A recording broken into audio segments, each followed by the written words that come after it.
Thank you so much for joining us. I'm Tessa Keogh, and on behalf of the Guild of One Name Studies, welcome to the 9th webinar in our 7 Pillars webinar series. Now, we host this monthly webinar series on the third Tuesday of the month, and more information about the topics as well as registration links for the remaining 2 webinars this year can be found at the Guild website. Now, our topic for today's webinar is My Italian Surname Study, and we'll be learning about a one-name study that does not have its basis or origin in the UK. And in fact, several of our registered studies fit this description. Guild members Michael Cassara and Julie Goucher are going to discuss how they approach a study that incorporates foreign records, a few foreign languages, a completely different culture, and in most cases, different church records. While their focus is on an Italian one-name study, the concept applies equally to any non-UK one-name study.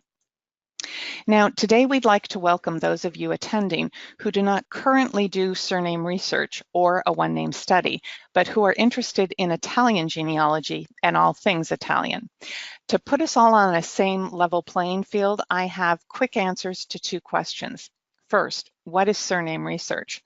Well, as a genealogist, I encourage people to learn more about the surnames in their family tree because I consider it just like any other fact or event.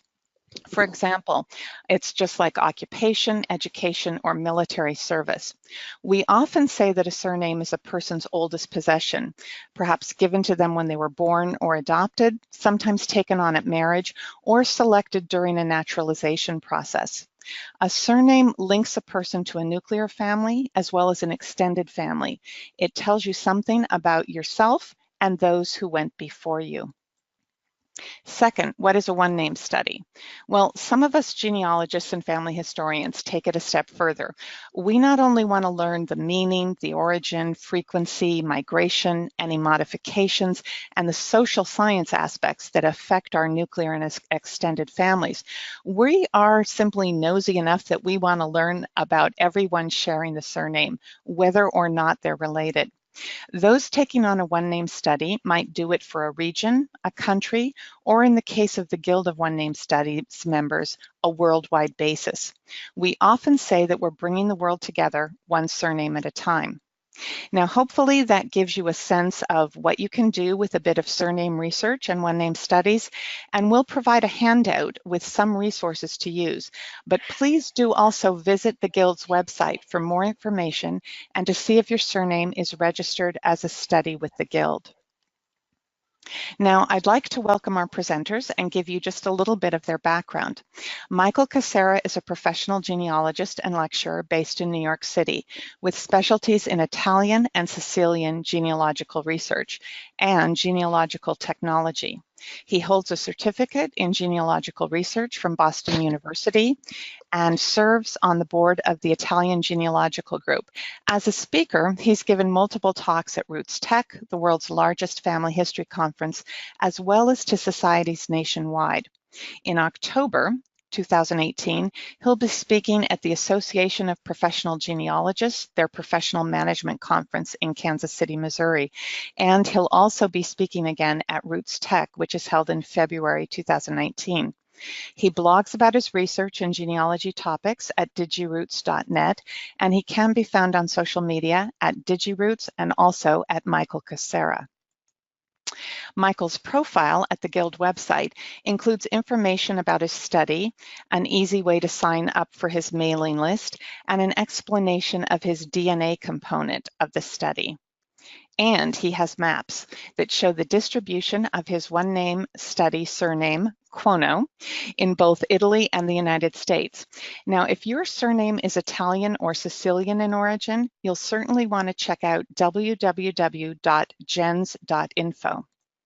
And 3 of our attendees today are researching Italian surnames, Massi, Perini, and Ulyssi. I hope I pronounced that correctly. So this is an example of what they could find by checking out the website. And as you can see, the surname Cuono has the greatest concentration in the Campania region. However, I believe Michael's great-grandmother is from the Molise region, and that's shown with the gold star.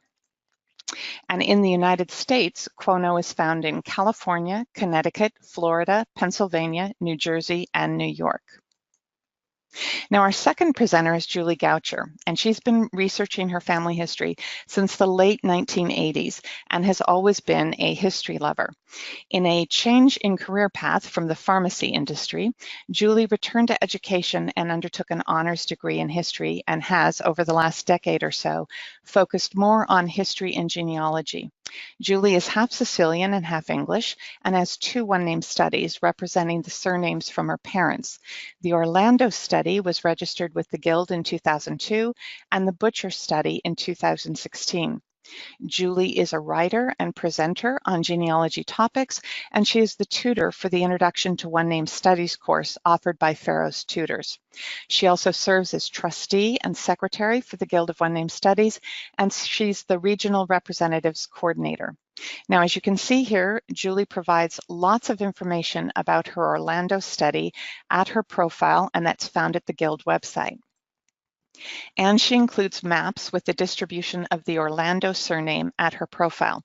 Now, for those of you working on your profiles or perhaps your website or a blog, remember that maps and other visual aids are a great resource to include because they give your viewers a sense of things. Here we can see that unlike the surname Quono, Orlando is found in every region in Italy and Sicily. And here we can also see that Orlando is found in 48 of the 50 states in the United States. The surname is only missing in North Dakota and Wyoming. Julie's Guild-hosted website, Orlando Surname and One Name Study, can be found at orlando.one-name.net. And one last distribution map here. We can see the distribution for these surnames on a worldwide basis by visiting Public Profiler, and you can do the same thing for your surname by visiting www.publicprofiler.org. Now, if you have any questions during the presentation, please add them to the Q&A box on your dashboard, and I'll be sure to keep track of them and ask them at the conclusion of their presentation.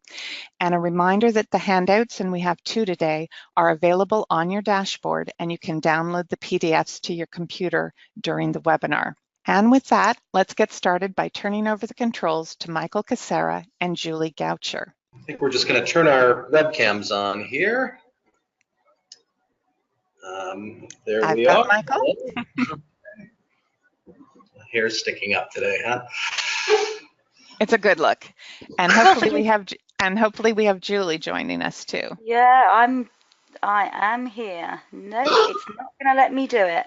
I'm afraid to say I'll try and join you for the end. I'm afraid to show that I really do exist. Well, we just wanted to start things off just by saying hello, and we're excited to dive in. We'll take time for questions at the end, and the way we've split it up, Julie's going to speak about her study and a bit on general Italian genealogical research.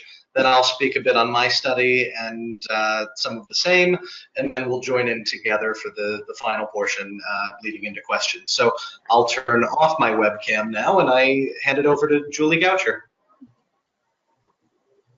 Hello, everyone. Thank you so much for joining us this evening. Okay, so that's really what I do in fact look like, and I promise should my camera actually work at the end of the session, you will at least see that I look somewhat resembling this picture, and you can get hold of me at that email address. So what is the One Name Study? It's essentially a study that focuses on a surname where you check all instances of the surname globally and across all time frames. And I know that seems rather daunting for some people because it's almost like, where do you start? If you're researching a European name, such as Michael and I, with so much migration and displacement through Europe, it would be almost impossible to do a one-name study without going global. And we'll touch on a bit more of that as I walk through this presentation. So there are a variety of reasons why you might decide that you want to do a one name study, and there are no right or wrong reasons. Perhaps you have a geological brick wall, perhaps you're curious over surname distribution, perhaps there are family myths, legends, rumours, perhaps it's accidental, perhaps you're looking for somebody and you can't find them, but you're not sure you really haven't got them, so you make a note of all the instances of that surname. Or perhaps you have a surname such as my married surname, which is constantly spelt wrong, in which case it has a huge amount of variations in spelling. So I'm going to tell you about my catalysts. The start for me was the realization that I knew almost zero about my Italian heritage. When I was with a group of Italians, I felt incredibly Anglo, and whilst with a group of English, I felt very Italian. It was never a huge burning obsession, but there was this constant reminder about myself and my heritage. And I had a huge amount of information and pictures from my maternal English side, but there was a real lack from my paternal side. And it was almost like it was going to keep jabbing me and telling me, go on, who are you? So I made a decision that I was going to start to dig around and find some bits and pieces out about my dad's side of the family. But it's not just about the who, it's about understanding the cultural differences, the religious differences. And it's not just fleshing out the bones of my ancestors, but fleshing out my bones and giving me a sense of balance. So the very first question I asked myself was, were there others in the same predicament? And I felt sure that there were. And I began collecting Orlando material as far back as the late 1980s. In fact, the very first document that I made a note of, according to my notebook, was March 1986. I wrote something down, and I didn't really touch much with it again until later in 1998 when I made a start, and since then I've not looked back. That was pre-internet days, and at that point there was no internet. So as records were severely restricted in terms of gaining access to them, my focus had to be on material in the UK, with always an attempt to get back to my roots, quite literally, and extract that material. I started the Anglo-Italian mailing list at RootsWeb in 2002. And the membership to that list was by no means restricted to those in the UK. There were people researching from across the world, all researching their Italian ancestry. Whether those people took the path straight from Italy to countries like the United States, or whether the Italians have found themselves in parts of the UK as part of a process of migration. So basically they haven't got enough money to take the whole journey and they came to England. Some people then did move on from England to the United States, and other people stayed here. But from almost the very beginning, there was a real interest in the fact that there should be a society, and why wasn't there a society? And a group got together in 2002 and we formed the Anglo-Italian Family History Society. We had our inaugural meeting at an event called the Society of Genealogists Fair, which was essentially a forerunner to the now defunct Who Do You Think You Are live events. And the society formed, and I've always been incredibly proud that I was at the very beginning of such a great organisation. I felt though it was best to capture living Italians, and the best way to capture those living people was to create a study and advertising it. And I did this between forging interests and my association between the Guild and the Anglo-Italian Family History Society. The Guild has essentially two fundamental principles of surname registration. One is that the project will be global and that all inquiries will be answered and responded to. In terms of the globalization aspect, yes, it's daunting, but there is no pressure until when you move into other countries, so you work very much at your own pace. With a study that has its foundations in one country that has seen a huge shift of migration in terms of globalization, it's not necessarily an easy practice, but it's essential that you make your study global, because life in Italy and the islands was poor. When you're in poverty, you attempt to go and find a better life for yourself, and thereby you migrate. And whether you migrate on a permanent basis or whether you ping pong your way across the Atlantic as many Italians did. There is all this fundamental essence of improving life and making your world a better place. And that's exactly what these folks did. So it's important to have that globalization as part of it, but it's not vital in terms of how quick you make it global. You work very much at your own pace. In terms of my own family, they did migrate from Sicily to the United States, many settling in New York, Louisiana, Alabama. Others went to Australia and, of course, to the UK, because otherwise I wouldn't be here. So how I slot it all together. I made the decision to register the Surname Orlando with the Guild as soon as I joined the Guild in 2002. I was comfortable in that I was never going to look back, that I knew I was always going to have an interest in the surname, and was happy to make the investment of my annual subscription and a small one-off registration fee, and as much time and energy as I could find. And although I knew very little of my Italian ancestry, I did know where my Orlandos came from. And for that is essential when you're researching in Italy and Sicily, is that you must know the village that they came from. So the Orlando side of my family comes from a small village in the middle of Sicily called Sutera. And over the last 20 years or so, long before a society was formed, I began collating material and references about Sutera and the neighbouring regions in Sicily. I was subsequently approached to be a founder member of the Society for One Place Studies and accepted, and I've also added my Sutera study to the directory for One Place Studies. Over the years, I've become interested in the Italian community in Woking in Surrey, which is a particular link to my own personal ancestry. So I found the levels of migration both at a very general level interesting, and of course on my paternal line incredibly important in terms of both coming to England and to the United States. And an amalgamation of all those bits and pieces led me to write European Ancestors, and I'm currently working on a project now about the Italian community in Woking. For my Italian research, my One Place and One Name study are intricately linked together, and without question, both of those projects will outlive me. So, the way forward.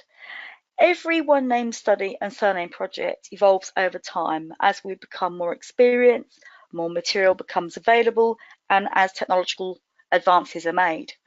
I always knew that I wanted to share and write about my study, and it was only going to be by doing that that I would potentially link in with others researching Orlandos, or researching in Sutera, or preferably Orlandos that were in Sutera or linked with it.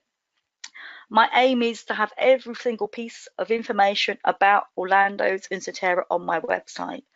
And I do that by using the Members Website Project, which is a Guild member benefit for those with a registered name. I have two trees on my site, one which represents my family and another for my One Name study. So effectively that's people that do not form part of my own ancestry, but bear the Orlando surname. My website is a constant work in progress as I move from the pre-internet era of paper, where the paper becomes into my software for which I use Roots Magic, and then I upload the GEDCOM into TNG.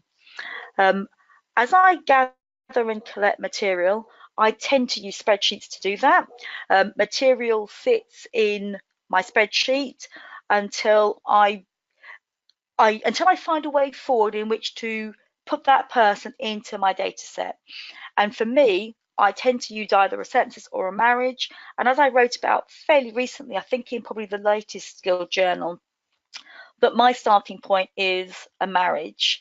Once I've got a marriage and I've started working on the family, they go into my program and then they're added in. Until that point, they sit happily in my spreadsheets. So my spreadsheets are effectively like a train station. The people sit in my spreadsheets until they're going somewhere, in much the same way as you might go on holiday via a train station, but you never go on holiday at a train station. So in the last 2 or 3 years, I've written quite a lot about my Orlando study, both in the Journal of One Name Studies, which is published by the Guild quarterly, and in the UK Family Tree magazine. I'm currently in the middle of writing an article for one of the US publications, and I've written several legacy family tree news posts, and you can find those details on the handout. I have an Orlando Facebook group, which is not as active as it might be, but I'm planning more interactions with there. And part of my study evolution was to restructure my Orlando blog. I'm not completely done with that yet, and I hope to get to it certainly between now and Christmas. And I also have a DNA project.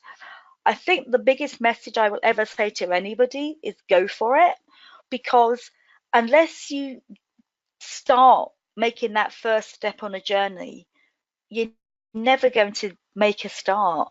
And all our ancestors that left Italy and Sicily did so with just one step. So the Guild has a series of resident experts in terms of DNA, and one of those helped set the project up for me in November 2007. The only company offering surname projects is Family Tree DNA, and as you can see from the slide here, there are 13 participants in the Orlando study. Now that doesn't sound like there's a huge amount, but it's a little more than doubled in 3 years. And I won't even tell you what it was like between 2007 and 2015. It was incredibly slow. And every day I gain a bit more interest and enthusiasm from other people to join in. And again, it's once you've started and you're talking about your study and you're having a presence out there on the internet, interacting with other people, will you find that you will make connections. So for me, having a test though was part of understanding my identity. In the absence of an obliging male, I ended up taking a family finder test. And when the results were in, I had 16 pages of matches.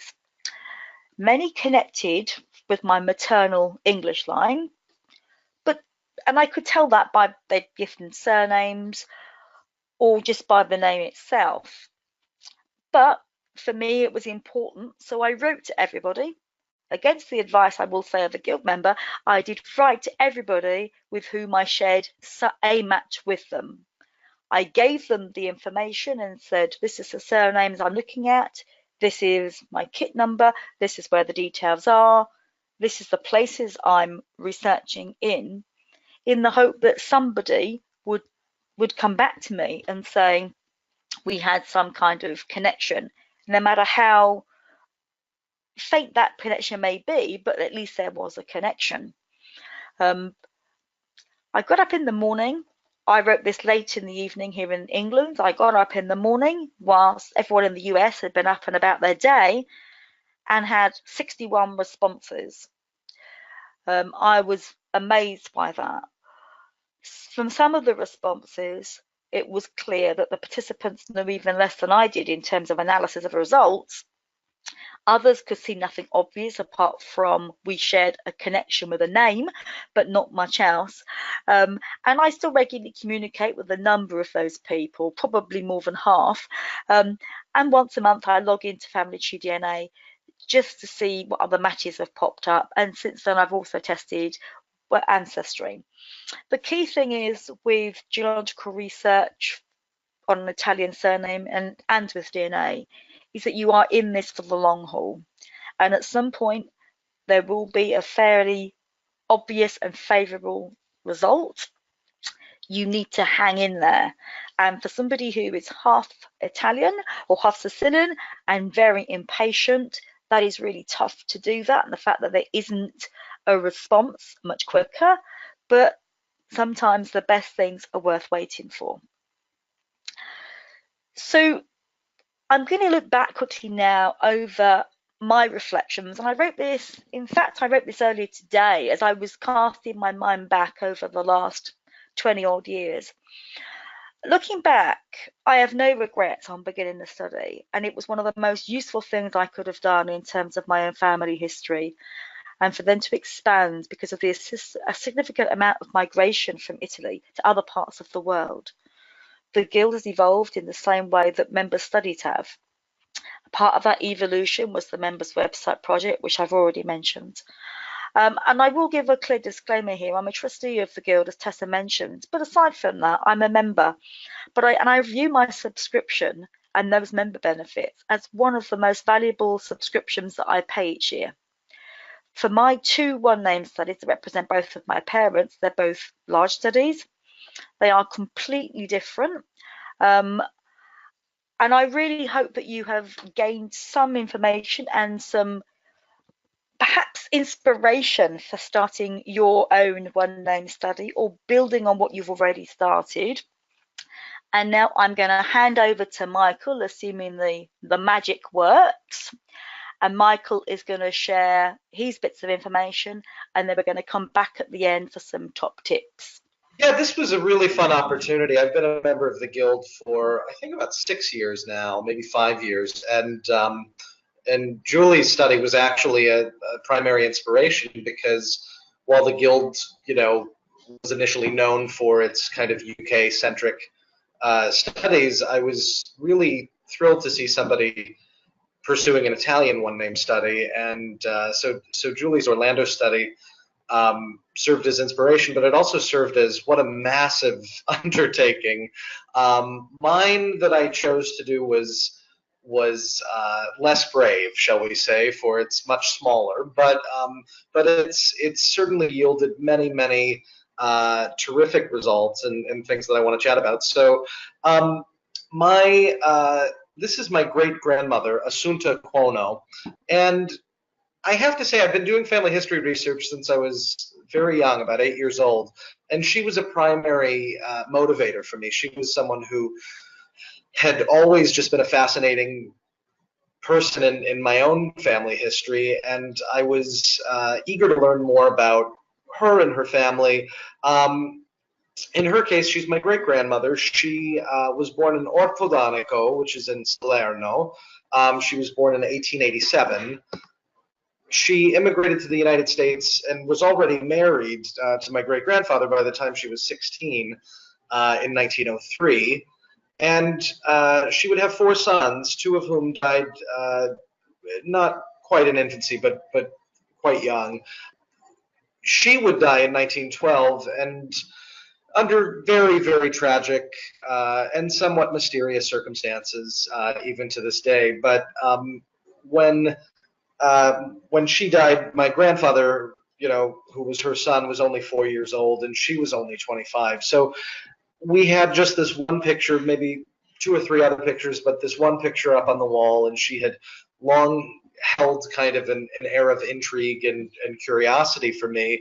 And I've spoken with other genealogists who have just a similar feeling. They're just drawn to a certain line or to a certain ancestor, and that was certainly the case here, not only because of kind of her incredibly tragic short life, but just wanting to unravel some of the mysteries and the stories and learn more about it over time. So in pursuing research, I decided that a one-name study, by this point I had already been, I think it was 2013 that I registered the Cuono study and with the Guild, and by that point I had already been conducting a good amount of research, but I decided to hyper-focus, and I hyper-focused on this surname, largely knowing that it was a rare surname. It doesn't occur as much as, certainly not as much as Orlando, but as in many cases it's one of the rarer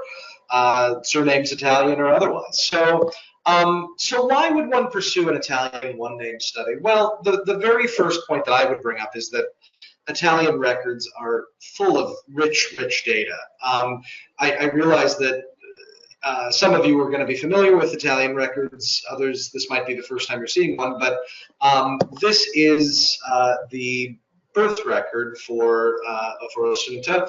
So this is the Atto di Nascita, the birth act, if you will. And we learn a few things right off the bat. We learn her name.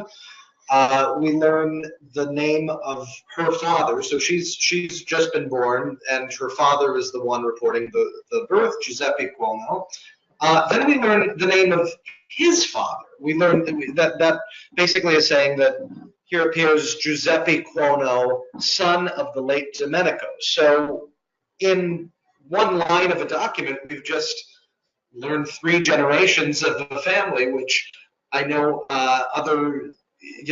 in other societies and cultures, people are quite envious of the detail found within Italian civil records, certainly. So here on the left, we have a marginal notation that, in addition, this is recorded in the book of births for that year, but we have a notation telling us that she was also, when she was married. So not only do we have, this information, but it's a clue towards then we could know to look for, her husband or look for their marriage record. We see that the marriage took place in 1903, that her husband was Andrea Cerutti, and that the marriage took place in the town of Ortodonico. So we get a lot of information right off the bat from this record. But wait, there's more. Here we learn the mother's name. We learn the name of the mother's father. We learn, oops, I went one too far. We learn the fact that she's married and that her husband is the father of the child, so that Giuseppe Cuono is one and the same. And then here at the very top, we have the date of the record. So in other words, the date it was recorded at the town hall, or by the mayor or whoever recorded any record in particular. But then we also have the actual date of birth. So many times I see people make the mistake of recording the date of record as opposed to the actual date of the event. So you want to pay special attention to that as you pursue Italian genealogical research. So there's no question Italian records are data rich. Now this is a civil record.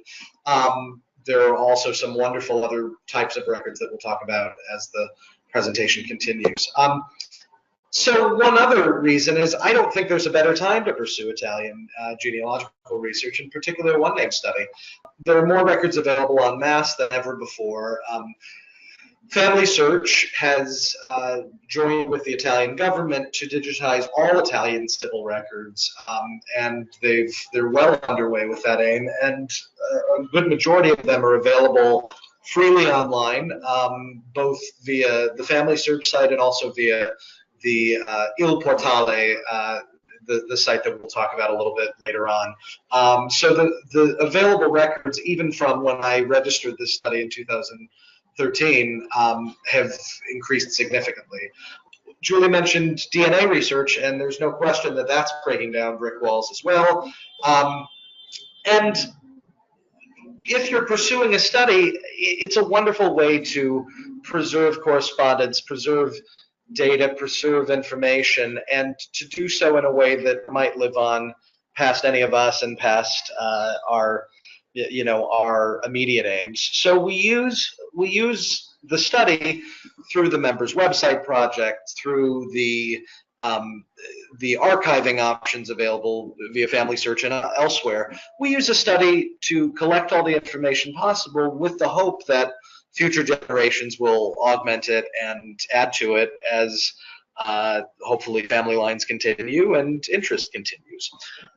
So with my study, I set out some goals right at the outset to create a repository for everything, just a place to put everything. To establish information on the origins of the name and variants, if they exist, what are alternative spellings and things like that that are connected to this name. To isolate common ancestors and to figure out, are all the people with the surname Cuono related? To this day, I'm not sure, but I've recently obtained some information that certainly kind of puts things in favor of that argument. So someday perhaps we'll know definitively or semi-definitively. To discover other folks who might be interested, be it relatives, researchers, etc., but have a means of reaching out to these people and to connect with them. And then to create and preserve this legacy of information in a way that that exists for hopefully for generations to come. So I wanted to just go over very briefly some record sources that I find to be useful. The first that I'll mention, some of what I'll speak of is more geared towards U.S. research, but the Social Security applications the form SS5 that was, anyone post 1936 in the U.S. had to fill out. This can be a great place to start surname research because it's one data set that you can view on Ancestry or other sites, and it shows you a date of birth, or what they believe to be a date of birth, and a date of death, or a month of death usually, and a place of death or last residence. So you're already getting a lot of information. A few years ago, Ancestry uploaded the claims and application index as well, which often has even more information. But if we look there, the very first entry for Cuono is my granduncle, Silvio. And you can see not only his name, but you can see that he, sorry, I went back a slide. If you can see those dates. I knew that that was his record. I then requested his actual SS5, his actual application form, on which I was able to see not only his date of birth, but also the name or the anglicized names of his parents, Giuseppe and Maria. So right there, if I were starting a one-name study for Italian or any other type of research, I would think that the SSDI and the Social Security records would be quite helpful. I want to speak briefly about alien files because I think they're some of the most underused and valuable genealogical resources available today. In 1940, on the brink of war, the U.S. government rounded up essentially residents who had not naturalized, who were non-citizen residents, some of whom had been living in the country for dozens of years at that point. What resulted is over 4 million files, many or most of which are extant, and they're available via the National Archives and Records Administration. So if you go to that site, you can search the catalog for a surname, and it's as simple as that. You type in this case, the instance, the surname Cuono, and the first thing that comes up is an alien file.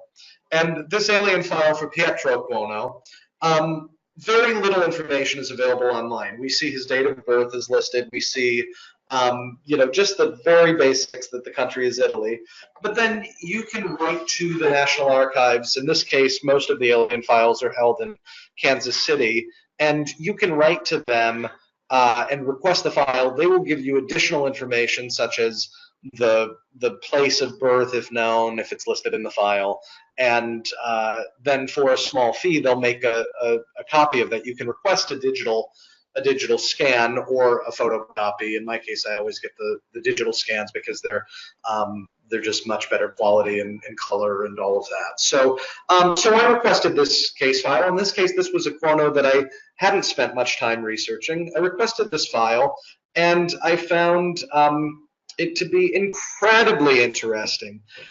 This first page, as you can hopefully see there, it lists his date of birth, it lists his town of origin. Finding the town is often the missing key, so sometimes using these alien files is the way to do that if you haven't found it through other immigration or naturalization records.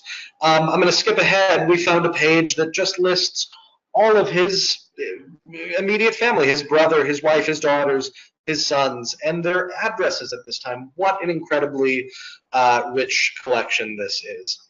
Then you get the real gold mine, I think, which is you get this final page. Not only do you get a fingerprint, but you get a photograph. And in so many cases, photos are lost to the ages. And for me, that's a real gem. So just a little tip towards the A files and just immigration paperwork in general. It's a real gold mine of genealogical information and terrifically useful to somebody starting, pursuing a one-name study.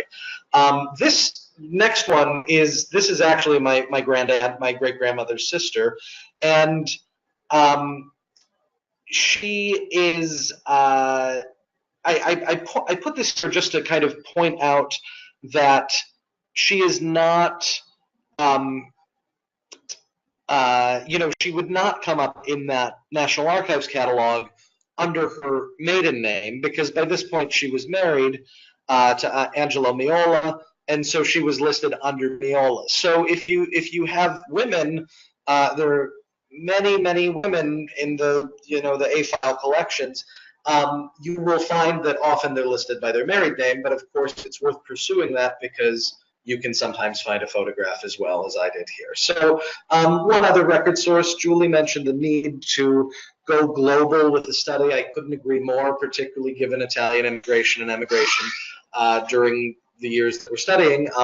Brazil has incredibly detailed immigration cards, many of which are available on Family Search. Here's an example of a cousin, Saule Cuomo.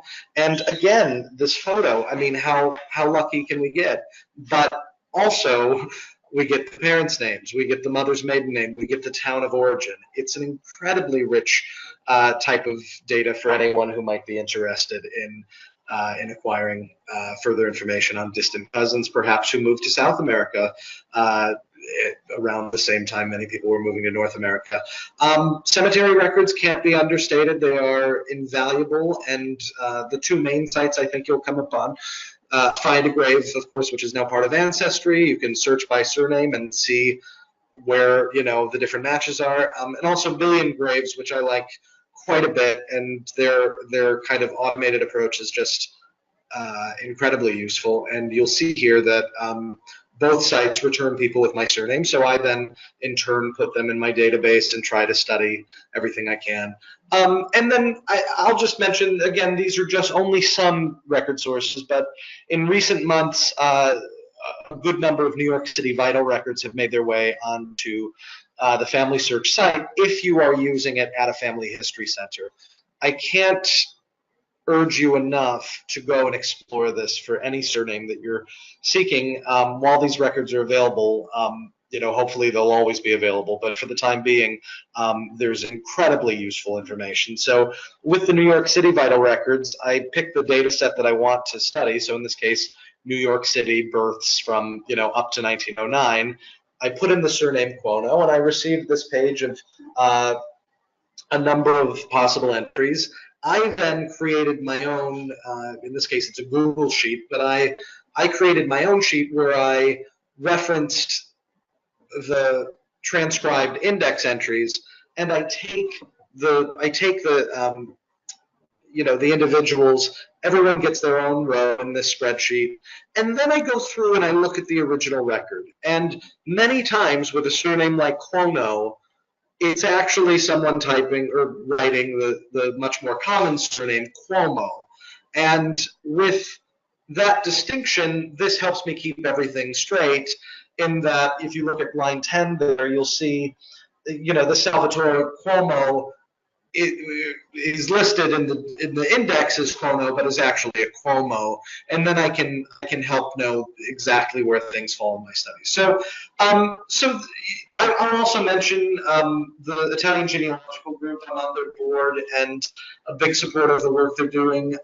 We have a brand new website going live any day now with even just beautiful databases and a lot of expanded information.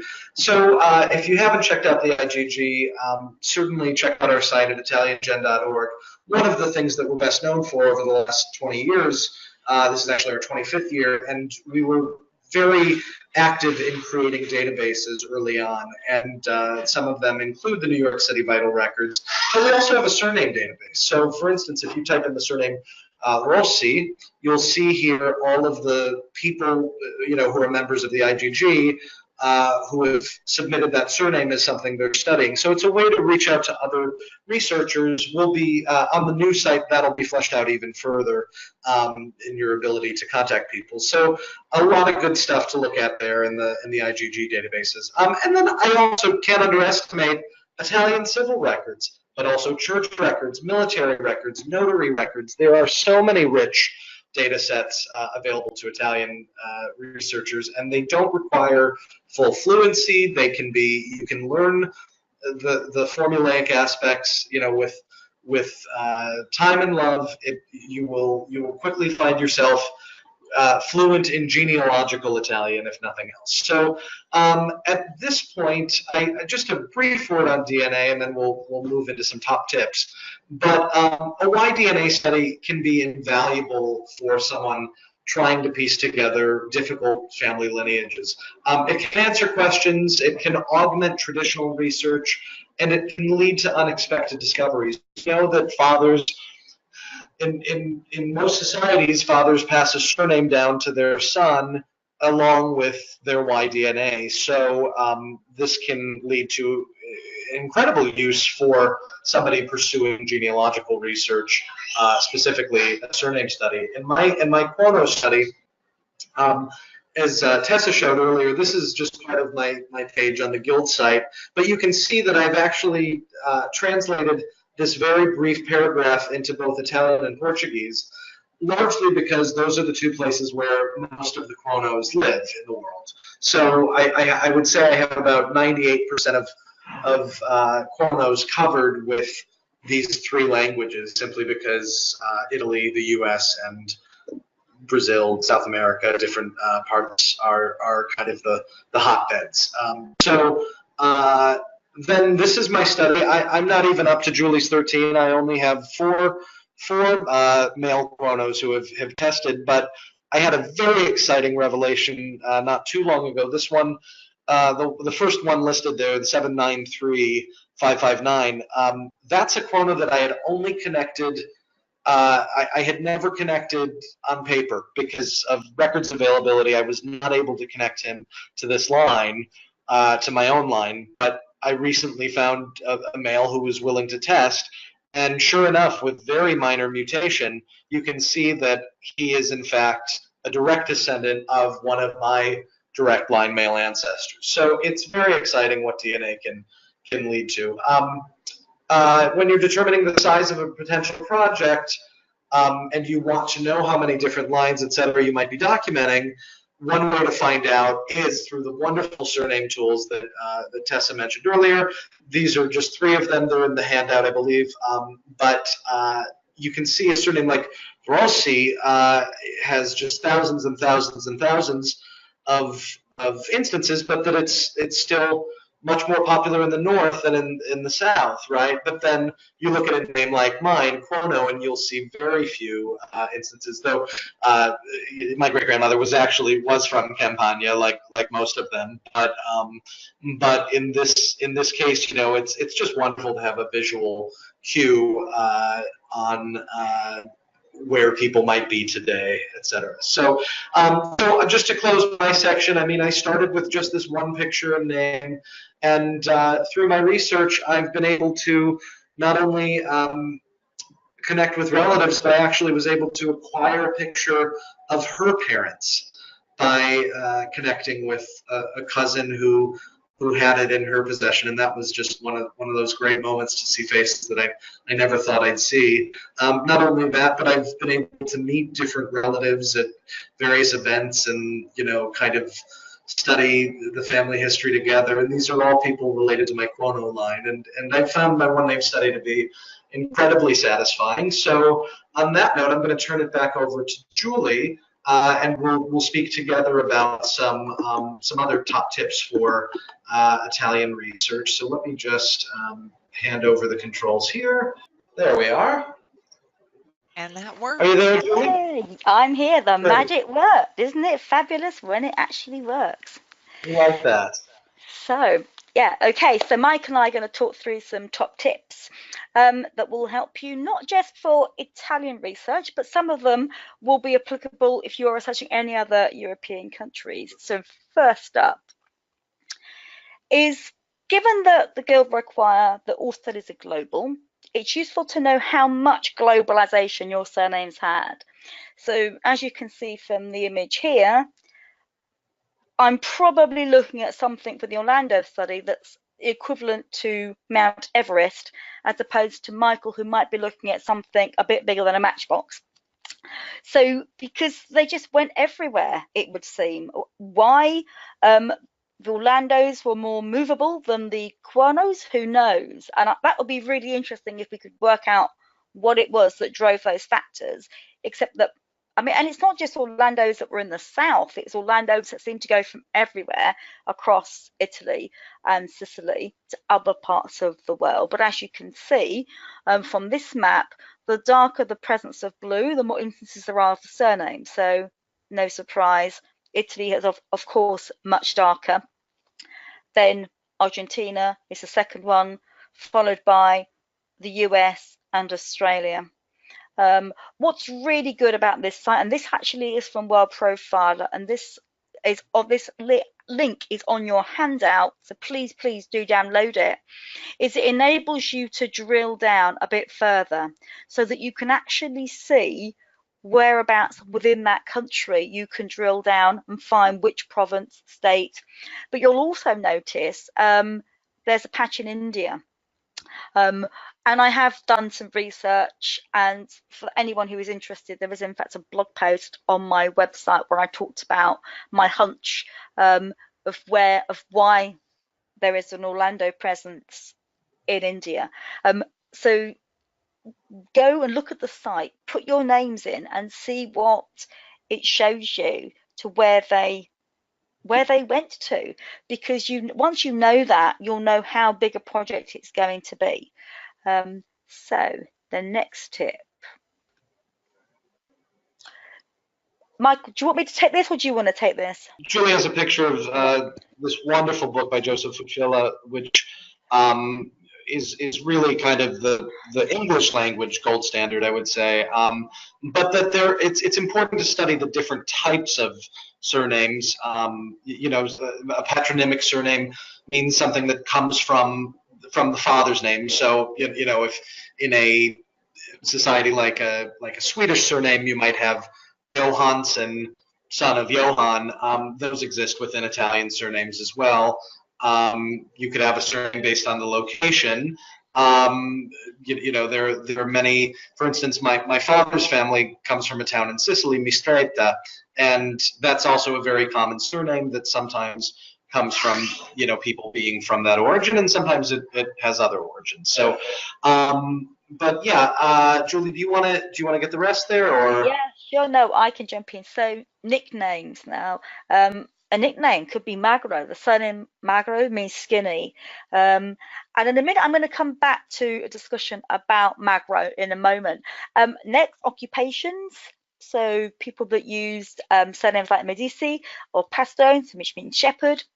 And then there is, I'll come back to foundlings shortly. I think Michael might want to pick that up. But a detto. So a detto is where you have a surname that is merged with another. I don't mean it's hyphenated, but it's linked with another and it just appears. And I have an example in my own family history, and that surname is Magro Malasso. So bearing in mind what I said a moment ago, that Magro means skinny, and it typically happens where there is a need to distinguish one branch of the family from another, but that distinction carries on across generations and into official records. Now, probably 4 months ago, I would have said that's the name, and I would have perhaps maybe suggested looking, if you've lost someone, that they either drop Malasso or they dropped Magro. Certainly within my own family in Sutera, they absolutely keep the name Magro Malasso all the time. Once they've gone to the States, they're a bit more choosy, but equally, they are not consistently choosy. So I have a family that start off being Magro, the next census they're Malasso, and I only know it's the same family because of where they were living and the name they gave one of their children. So it's worth keeping an open mind, especially because it's not obvious. We think of it in sort of, certainly in a British perspective or even an American, where it's a hyphenated name, and this is not. And then when you do a search on the map, some of the site that Tessa showed at the top of the hour, and through World Profiler, you can see distinctions of where the surname appears. And certainly on my own blog, I've talked about looking at Magro, Malasso, and then Magro Malasso together, and I've got the 3 maps that show you the distinction. Yeah, and then in terms of foundlings, infant abandonment, you know, was quite a problem, particularly in the 19th century in Italy.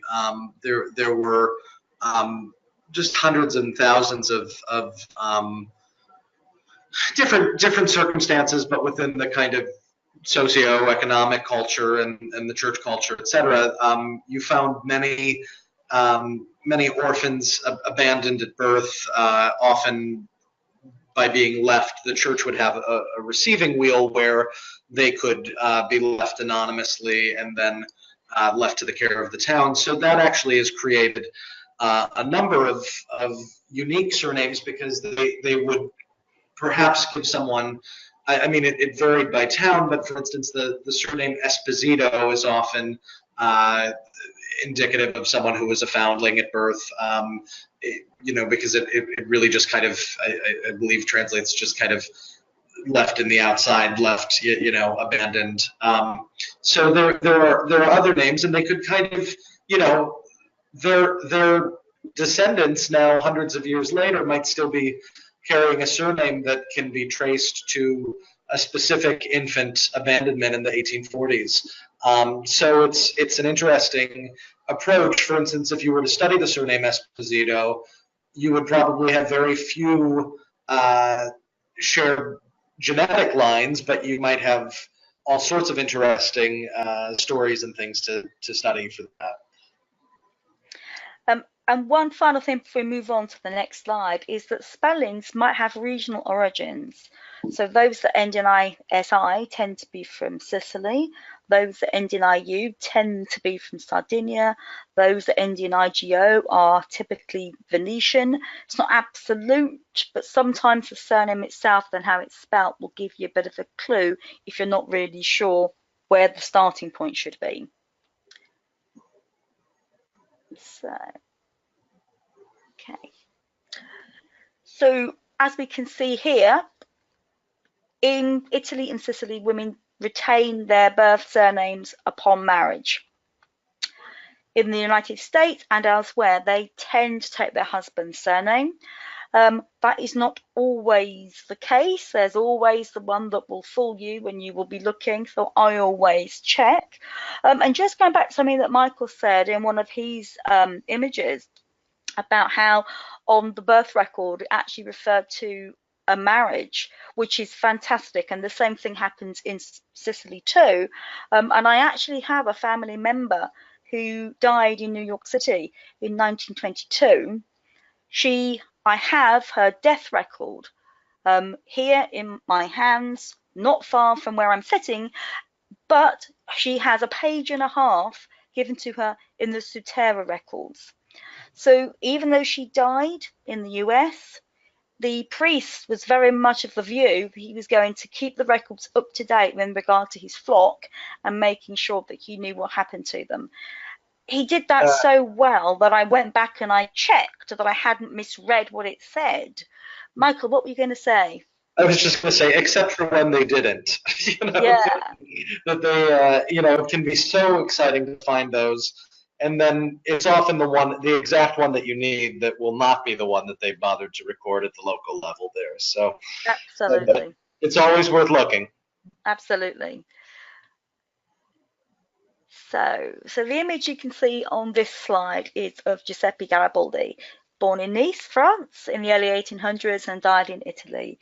He was an Italian patriot and contributed hugely to the unification of Italy under the Royal House of Savoy by conquering Sicily and Naples, and the responsibility for the unification of Italy in 1861, and that is the magic date for those researching in Italy in terms of material that's available.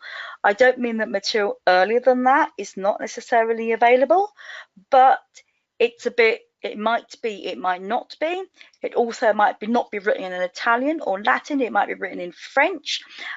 So you do need to be mindful around where you're researching and the history of where you're researching. Yeah, and that it's just worth remembering that Italy, as we know it now, didn't even begin to exist until Garibaldi in the 1860s. So it's the kind of thing where you might, a province name may have changed, a town name almost certainly changed, over many centuries. So, or things were dissected into smaller frazioni, so that as you study this, be sure to look for variants, not only in surnames, but in the actual location names as well. So traditional naming patterns, pretty much as you can see on the slide, but there are going to be variations because people died in the family or they wanted to honor particular people in the family. I have in my own family line 2 living Petro Orlandos because as one was about to be born, an earlier born child was pretty sick, I'm guessing. They assumed the sick baby was going to die and named the new baby after the first one, and they both lived. I thought I was going crazy when I first read that. In the records, as I'm looking and I'm thinking, what am I missing here?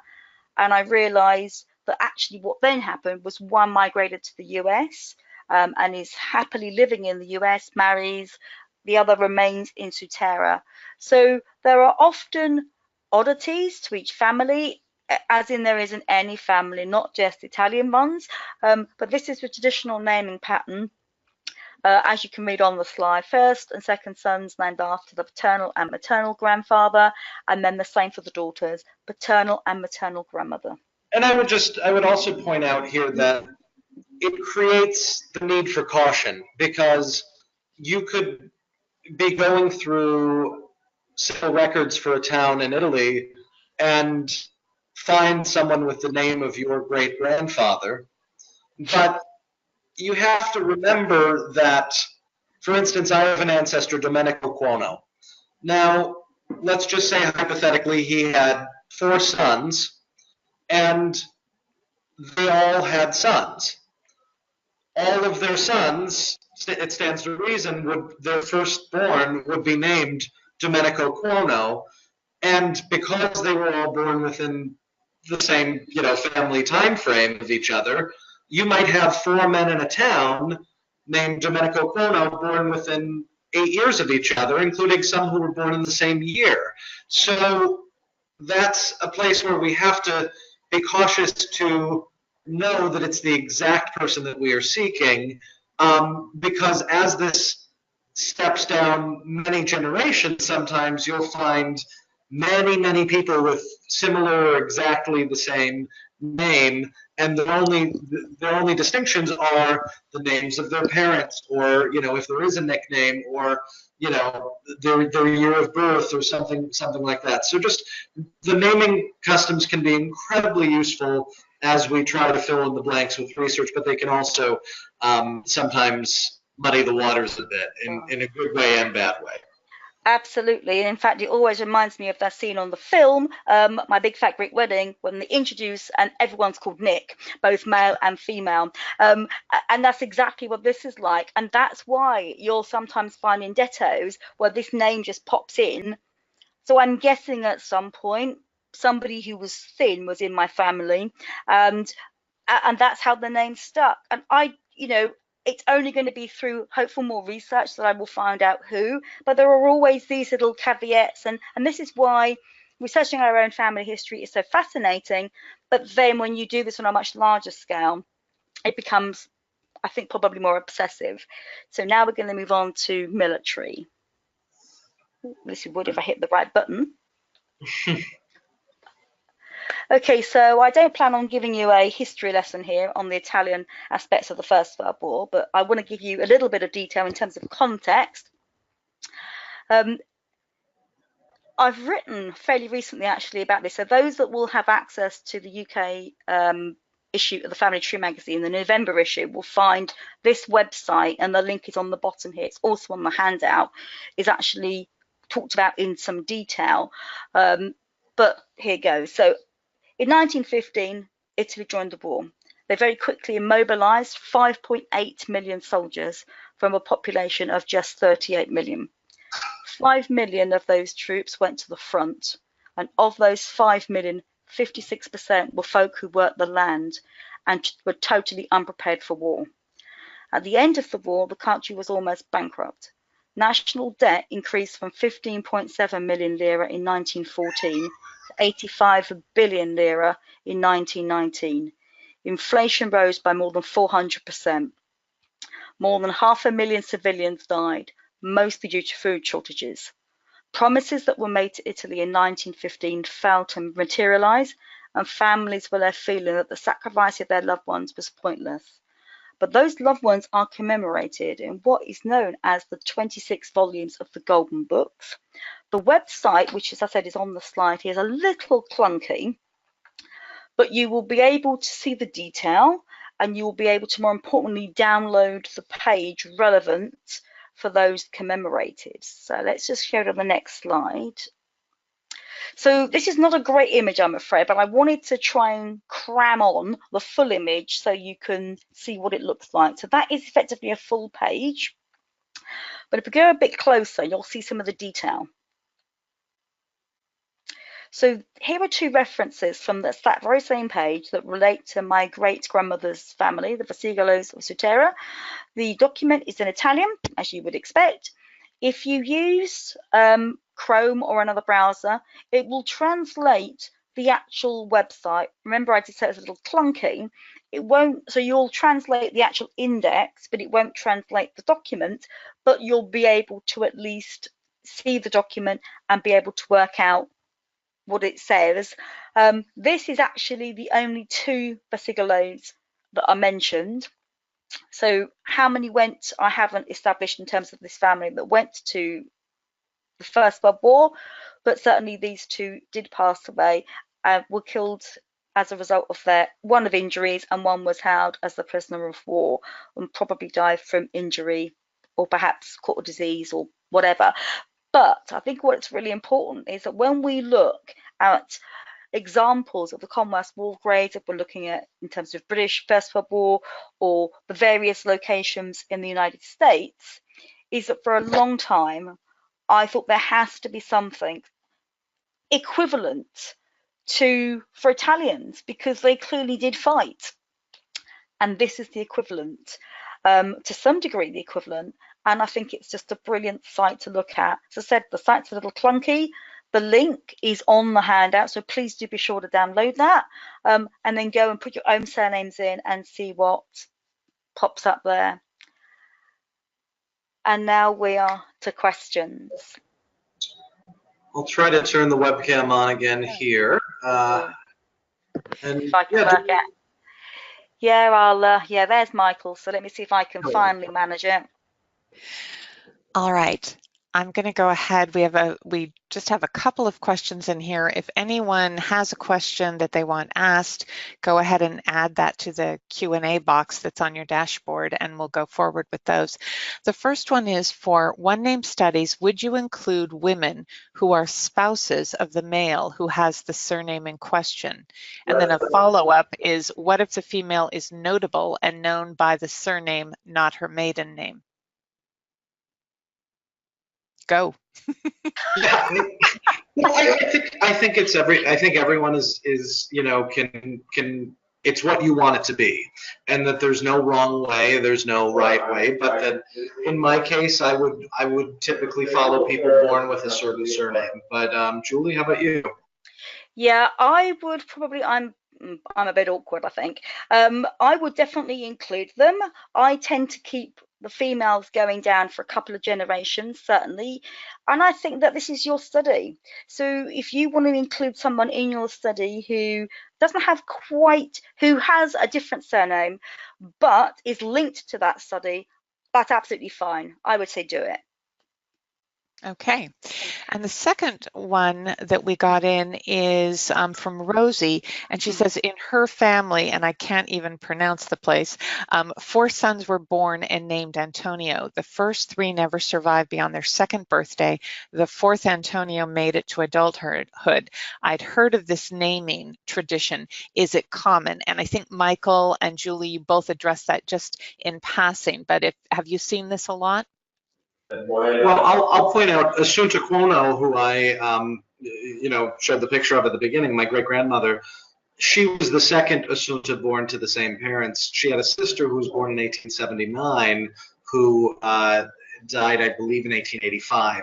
So when Assunta was born in 1887, she was both in honor of that, but also in memory there. Okay, I'm getting a little background sound. I'm not sure where that's coming from. Michael, you had mentioned, during our pre-recording session that your study is, and your genealogy, you're attempting to be paperless, and I'm guessing probably about 75%, maybe a little bit more. And I'm wondering, how do you maintain your records? Well, yeah, I mean, attempting is the word, but I keep everything in a Roots Magic database, and I like the ability to kind of look at each line and determine if there's in many cases, I've been able to visually see, oh, I have a Domenico Cuono who was living around that time, and perhaps he's of the same.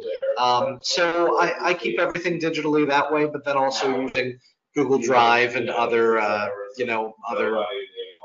applications to keep everything organized. Julie? Yeah. Yeah, I use Roots Magic too.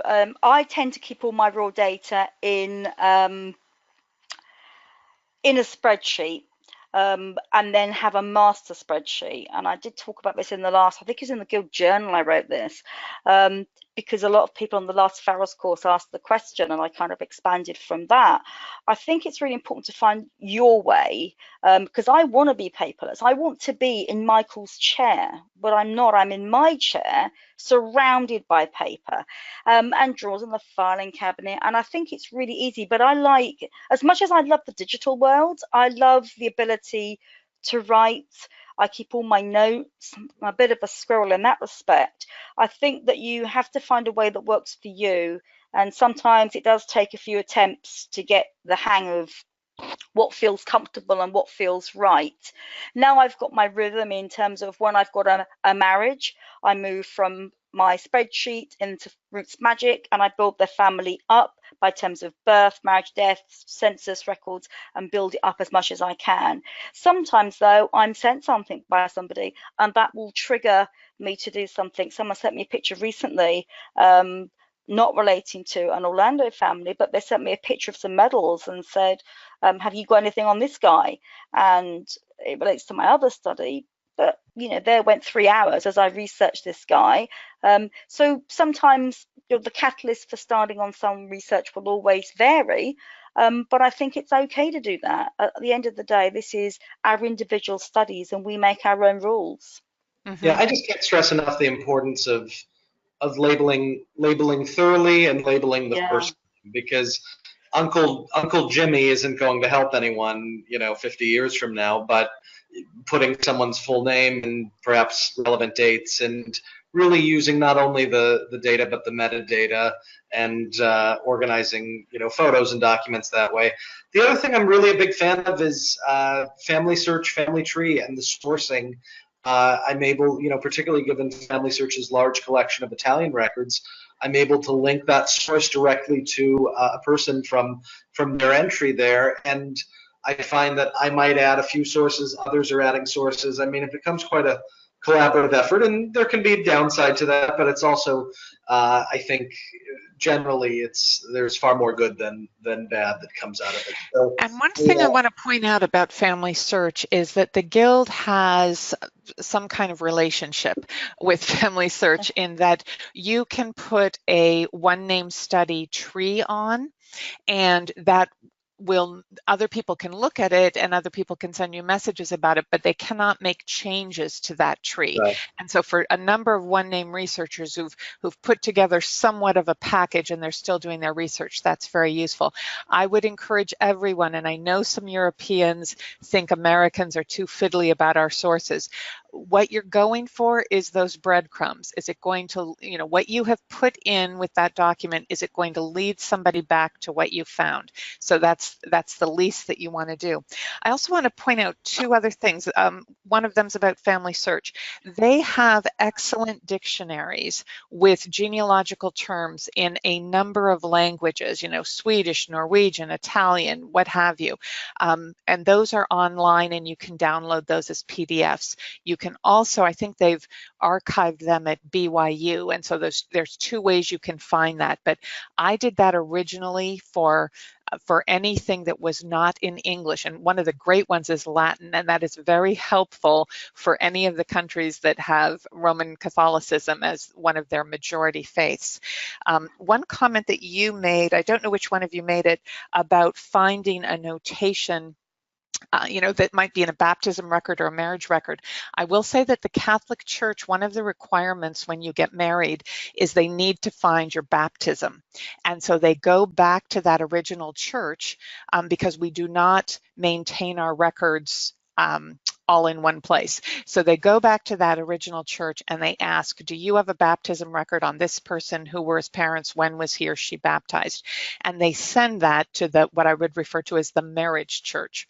And so when I was in Newfoundland, I was able to see that my grandfather's birth or baptism record, which is listed in 1892, has his marriage request from Alaska and has other requests for things.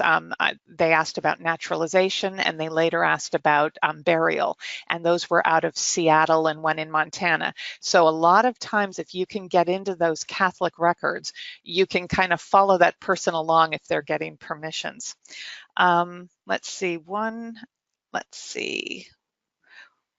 I want you to make the distinction between, just so it's clear to people who are coming at this from family history, and maybe they're coming at it because they knew this was Italian research, that in a one-name study, none of these people have to be connected. The only thing they share is that surname. So you're going to be getting all of those Dominics, if that was the right name, and you might need to do some family reconstruction to put them with the right parents, but you're going to be getting that.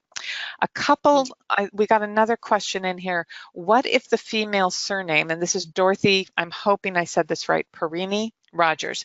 What if the female surname was the same as the husband's? I know that my grandparents were related.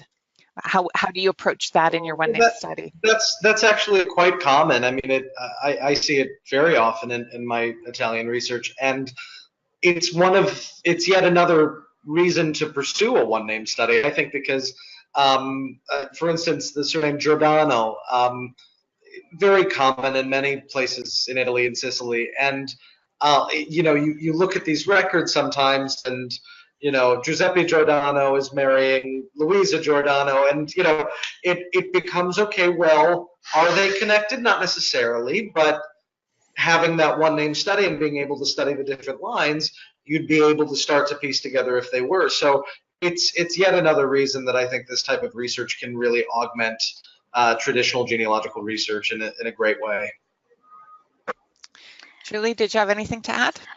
I would agree with Michael. I think that's also the other thing around having a one place study that links into your one name study, is if you're researching in the same, and especially if it's a rural place, it's going to happen. It's happened on at least 4 or 5 of my own personal lines where the same names keep popping up. In fact, I get very excited when I get a different new name that pops up. So I think that's going to happen, and that's why I have so much paper, is because I like to do it the old-fashioned way and physically draw out a tree and keep them totally separate, pinned to my notice board, and then when I'm working on it, I then can build the family and reconstruct it. And sometimes the families are connected and sometimes they're not. I think where you're looking at rural families and perhaps poor families, that the way to keep whatever money and property, not so much property, definitely money, whatever the family had was held with such high regard, is that very often there will be this link between marrying, not necessarily even cousins, but you're marrying the friend of a cousin, or the extended family, Italian style, is so much more, it's more than what perhaps we would think of maybe in just, I hate to use the word regular England or regular the United States, but it takes on a very different meaning. I think people are very much more inclusive of all the extra bits that come with family. Okay, and Rosie had a comment, and then I will add to it. She said, my great-great-grandmother was not married when she gave birth to my grandmother, so no father was registered on her birth certificate. However, when I obtained her baptism, the priest had noted the father's name with the comment, parents were probably not married. A useful and unexpected snippet of information. I will say that on one of our baptism records in the far back family, the priest noted that the child wasn't a bastard, even though the child didn't have a legal father, but that the father was a bastard, and he named him because he was so upset about this person. And so you do get a little bit of the politics, or some of just how the community is. The communities everywhere knew who the parents were, and a lot of times that gets noted somehow. Lucia, I hope I have that right, and I'm not even going to try the last name. How do you convert your family tree to a one-name study? And this person has gone all the way back to the late 1600s with her family, but the family is all in Italy. And I'll try it. It's de Muroff. That's horrible. Sorry. Well, I mean, I think you start with, following the surnames that you have, and some people do a lot of research on the different diverging lines. Others don't. So whatever you've been doing along the way, it's always worth revisiting the towns. Most Italian civil records do have an index, hopefully, and it's a not a digital index yet in most cases, but just looking through those indices to see if you can find something.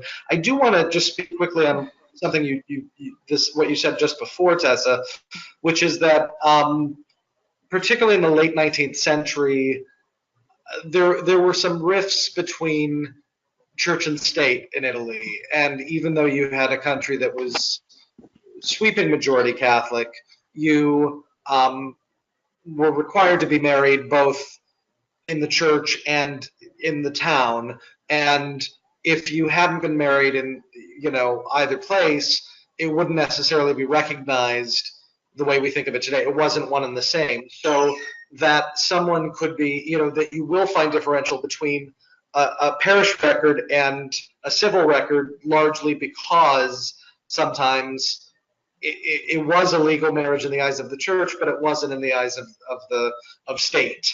And so church records are much harder to obtain, but in many or most cases they do exist, and they're incredibly thorough and detailed, and you'll often find things that you won't find in the civil records. So the lives revolved around the church in so many ways that sometimes the church is the place to look when you don't find something in the much more readily available civil records.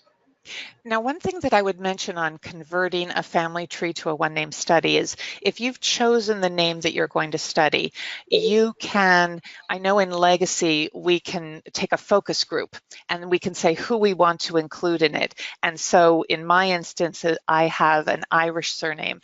And so what I did was I made sure that I got everyone who was connected to that surname, but I didn't get my Slovenian, Norwegian, and Swedish people on my mother's side. I was only looking for one side, and I wasn't looking for some other, people who'd married in on my father's side of the family. I was only looking for those Keos. So you can go in and play with focus groups to help you get started, and then branch out to the people you're unrelated who have that surname. So that's one approach. That might be a good topic to discuss, in a separate webinar.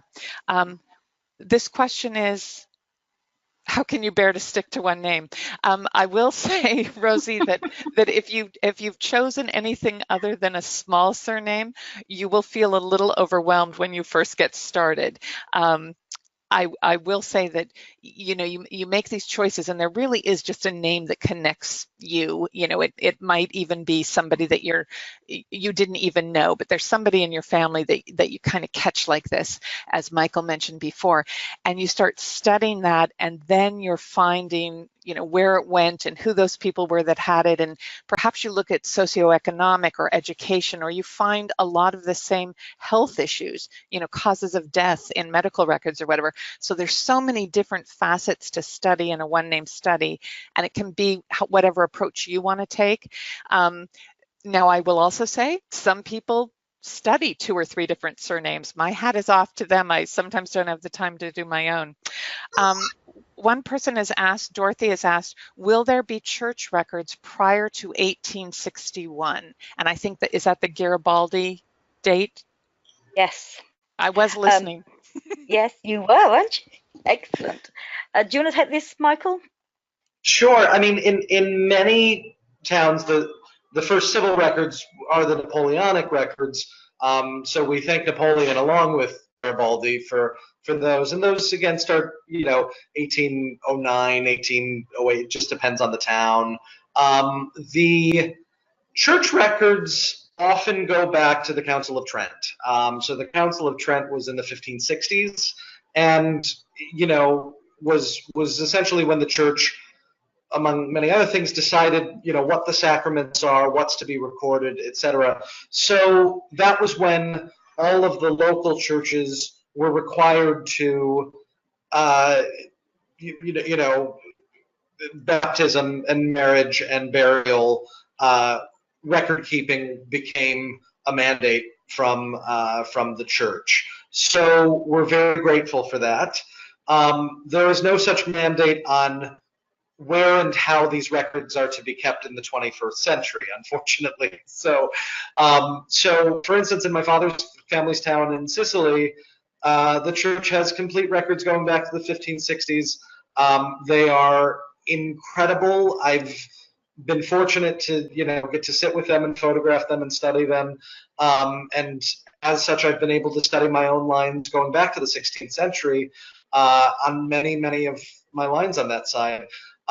In the towns in Salerno, where my mother's family is from, some of the church records exist. Some of them are at the Diocesan Archive, which is, essentially as they do in the United States as well, and in other countries, the local level records were sent to a regional archive and are maintained there. And in that case, sometimes they're more freely available, sometimes.